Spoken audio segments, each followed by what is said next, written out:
Setu ar plach kenta hag a zo laket varvel, a zo un doare den viska e 1130 un doare den viska evit ur plach yaouank hag en deus madou a memestra. Un doare den viska pinvidik a walar, a stum a zo ar memez ini evit an ol, met ar pez a chinch a zo an danvechou dreistol hag a c'hwef hag a zo brodet a klinket a walar. D'ar mareze, ar pez an de la mode a te eus Paris dreistol hag ar pezante da kemere ar pez a veze laket varvel hag ar tomik evel ma c'helen evit beza diouz ar c'hiz. An ref atav ar mestra eo irio, evit viska e ret beza diouz ar c'hiz hag d'ar varese ar c'hiz a zo beza treu da walar en mais teo kenan en traon, ne evit en ober, evez laket dindan a losten, meur a vrochioù dindan, evit beza teo en traon. An doare den viska a zo mod per vod ar memezini e pad a c'hantved hag a vo golet, d'ar vareze ez eus pechou an in ket golet hag a zo dindan, bez eus rochet hag a zo gred e lin pe e metis hag a zo danvejou hag a oa vro. Var gore ez eus ne brochou dindan a losten, var an ez eus ar pezanvet un ivizen, un ivis hag a zo tout a loden a zo dindan ar mouchouer. Un ivizen d'ar varese en eus a zo ledan a walar var ar brer hag a zo kinklet paz eus ac'han a walar gant voulous. Bandenou striz a walar voulous. Var gore an ivizen evez laket ur gems hag a zo an tambian a vez golet ae hag a zo pe e kotons simple a walar, pe amañ hag a zo brodet gant ar broderez kenta hag a zo var an diliad hag a zo ar pezavet broderie anglaise bremañ hag a ar broderie blanche, ar broderie gwen hag a vez egret gant ar seurezet pe gant ar mechet yaouank hag a oa e karg e barz ti ar seurezet. Neuze eus un tammik ar gimp a zo. Plastro a zo ar ger plastron a dalvera tro ar gouzouk, gimp ne just nemet un tamm karez hag a vez laket dirak.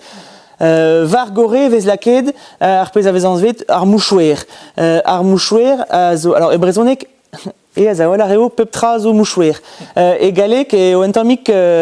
disavel ez eus le mouchoir hag a zo un tamm danvez hag a D4 cm kostez, goude ez eus le fichu hag a zo un tammik brassor a le chal hag a zo le chal a zo c'harez braz ur metrat pemzeg a triugen deus kostez. Ar pez a zo a vez gouet goude hag a vez les grands chals brodés du Léon, chal a zo dija un dra braz. E brezonek neus nemet ur ger hag a zo mouchouer pe fe un dra bihan pe un dra braz brodet dadrek hag mareze ar pez a zo diouz ar c'hiz a zo ar pez an vet ar cachemir hag a te eus bro India hag a te gant tud hag a zo var bigi gant ar marine pe marine kinvers hag a kas an rae deus bro India hag a koust kerruz e brochal hag a zo diouz ar c'hiz. Evel mazio diouz ar c'hiz hag eo reger e kostez Lyon e o bet ad gret ad tapet an tresadennou hag a oa var ar mouchouerou a liviou a gret eo bet en dro ur bern mouchoir stil kachmir med ne ket gret gant kachmir. An zo gret gant glan a kotons med en ur stil kachmir. An dra a zo bet gwerzet e brochal hag bro Europa a bez un tammik Mahamator eget gwir kachmir bro India. Memestra chamara ur pez diliad hag a zo evit tout un tammik mouniz memestra. Un doare den am lakat varvel eo memestra. Dindan an ivizen evez laket arpez a zo un tammig ber manchou hag a zo an deved e galek des engageantes hag a zo arpez a zo var diliat cour brochal davare Louis Pevarzek dantelez hag a za hermez voilà un tammig vese hag ar memestra eo met lak e bihan a walar evit noum pas kaout dre a zao tro d'an dorn ne an drai a zo un tamm manchou hag a chom a za e kreiz ar brer hag a vez lavet laket ouspen din dorn an ivizen hag gwen a tao en un dorn vez fin a walar hag a vez laket ninan an ivizen var gore neuze eus a losten alors bezeus gerioù a losten bezeus ar roben a vez lavret gant tudzo ar bros beuz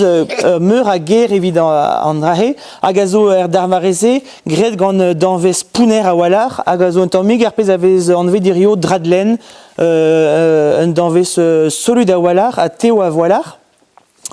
a var gore evit e chui ez eus an avancher hag a zo d'ar pen kenta ur pez hag a zo gret evit lakad de mirout an diliad hag a zo dindan da vez a louz, mais dalc'het eo bet, memez evit traoù pigurae neket un doaret enviska evit labourat hag evit ar zul hag evit ar Mario Braz eo bet dalc'het an tavancher memez tra, me greet gant danvechou braouor hag a goust keror, ne ae eo ar pez an vet tafta hag a zo an danvez diouz ar c'hiz er mareze hag a zo ie laket voulous var ar patelet evit noum pas ober evel an amezeien, pigur en enviska a zo c'hoaz ar mestra, an arabat ober evel an ini a zo chom ekichen, evit un tammig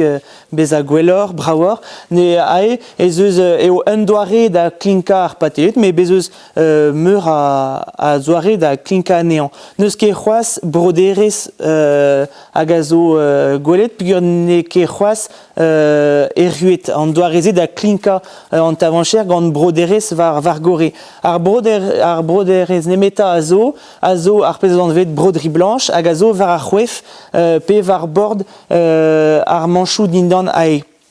A var ar gems. Evit poen an tavancher ne nemet un danvez brav kenan. Hag er mareze a liou glaz a zo liou diouz ar c'hiz. A peptra a vez gret e glaz, dreistol evit tud an noblans pe ar pezanvet les bourgeois travese hag a zo kentor diouz ar c'hiz hag evel a reze a zo gwisket e glaz ar merc'hed hag a gwerzh an danvez a gwerzh traoù glaz hag ar bezantet a pren ar pez a zo er stal a zaie d'ober traoù glaz evit beza un tammig diouz ar c'hiz.